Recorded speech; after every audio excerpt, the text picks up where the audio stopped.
করে।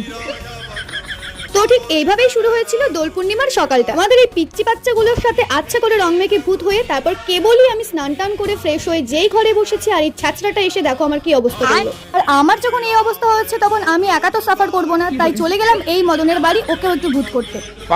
তারপর কাকিমাকে একটু আবির মাখানোর পর এই মদনকে ওর বাড়ি থেকে তুলে চললাম নেক্সট ডেস্টিনেশনে। সেখানে গিয়ে আরেকজনকে পাকড়াও করলাম। এদিকে ওনার কাণ্ড দেখো, ও তো মাথা ব্যথা ঢেকে চলে এসছে যে ও স্নান করে এলো, কিন্তু আমার যখন রেহাদ হবে তখন তোরও রেহাদ হবে না। তো তারপর সবার ঠিক এই অবস্থা হচ্ছিল।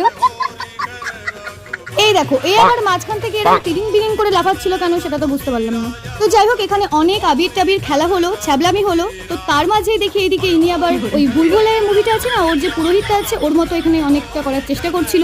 না এবার এখান থেকে চললাম আমরা অন্য আরেকজনকে ভূত করার জন্য। আর সেখানে গিয়ে তো আরো মারাত্মক লেভেলের ছ্যাবলামি হয়েছে। তো সেটা দেখতে গেলে একটু অপেক্ষা করো, সেটা নেক্সট ভিডিওতে দিচ্ছি। চলো বাই।